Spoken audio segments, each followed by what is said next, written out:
and these opportunities are very diverse. You could be making up to £1,000 extra on that your money. Utilize all the opportunities you have for the last tax year in the UK, and another tax year has begun and you're not yet utilizing your opportunities. Why? So this video is to tell you how to maximize your opportunities in every tax year in the UK. And these opportunities are very diverse. You could be making up to £1,000 extra on that your money. Yes, sit down, relax, and watch the end of this video while I show you how to do it. It's Ruby of Ruby's Updates, the bearer of all good news. And in this update video, I'm going to be telling you how to maximize all opportunities in the UK for every tax year.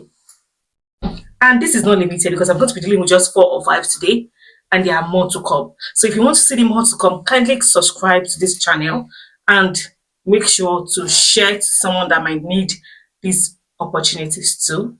And after doing that, make sure you please turn on your post notification so you get other updates as soon as I drop the videos. Now let's get right into it.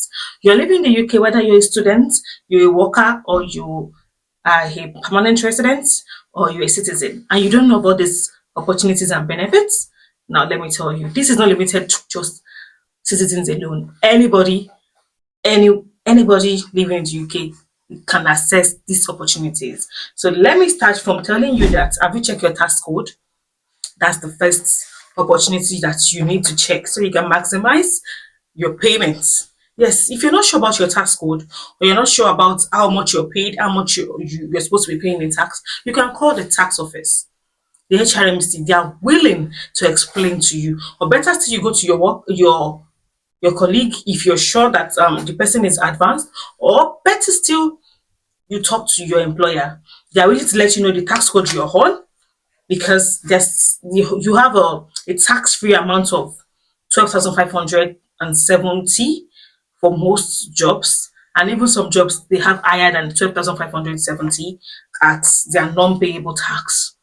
And if you have 2 jobs, the other job will be VR, the first one will be L.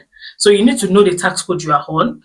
This is just for normal. The one I'm saying right now is for care workers, support workers, or even factory workers. You need to know the ones you're on before you can conclude that you're being paid the right amount, or you are paying the right amount of tax. Because if you hold tax in every tax year, you get to pay it. They send you a letter that you're owing tax, and you have to pay that tax you're owing.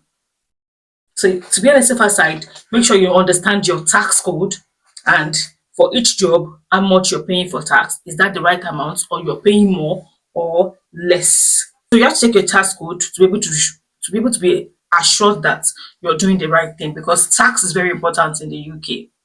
So if you're paying higher, be sure that HRMC is going to return back to you the money that you've paid higher. And that's how you can also make money from that, just by simply checking your tax code. Second one is you have to monitor your bills. That's your household bills. That's for your energy, your water, your gas, even your council tax, because most of them are going to increase. But then you can always call your provider, especially for your house bills, like that's your energy, your gas, your water. Call them and let them know that you like to maintain the tariff or better tariffs available. You might end up still paying the same amount you paid last year in this year. Yes, because they always have offers and bonuses. But if you don't call them to ask, they may not even send you an email that may notify you, or the mail get lost in transit to get to you, and you don't know that these offers are available to you. So you need to call them, or you send a mail to ask them what are the tariffs available for this present tax year, because every tax year it is meant to increase, because the average wage rate increases.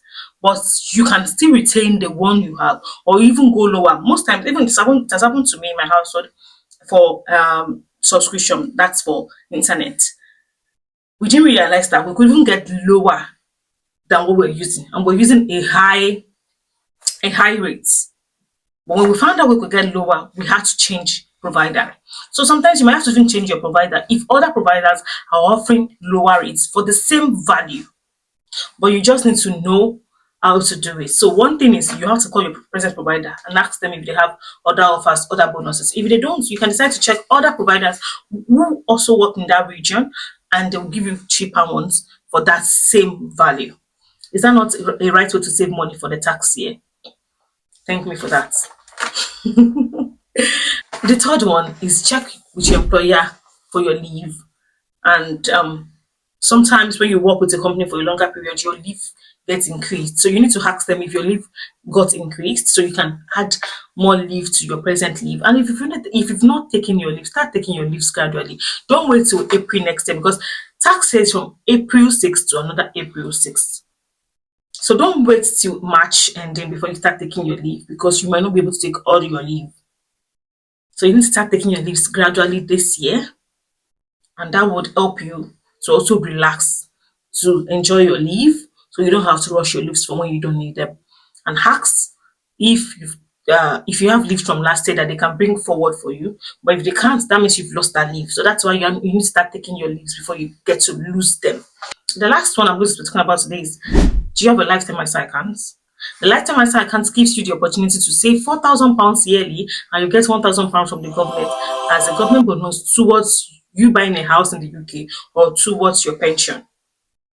So for every saving you do, you might not have to get to £4,000 if you're not able to do that. For every money you put, even if it's £1,000, £2,000, you get 25% extra as government bonus for that tax year. So the money is saved in that account for the purpose of buying a house in the UK or your pension. And if you decide to withdraw the money without these purposes, the government is going to take 25% of that money from you. So before you start a lifetime lifestyle, you must know that you're saving it for a purpose. And if that purpose is not met, you get to lose 25% that they've given you on top of that money. So you can decide as a couple to save for £4,000 each, and you get £1 extra, £1,000 extra. That's £10,000 per year as a saving towards getting your home in the UK. So you can do that for 2-3 years, and before you know it, you have your deposit for getting your first house in the UK. Is that not good? That's another way to get another £1,000 every tax year. So you see that there are several ways to make money in every tax year.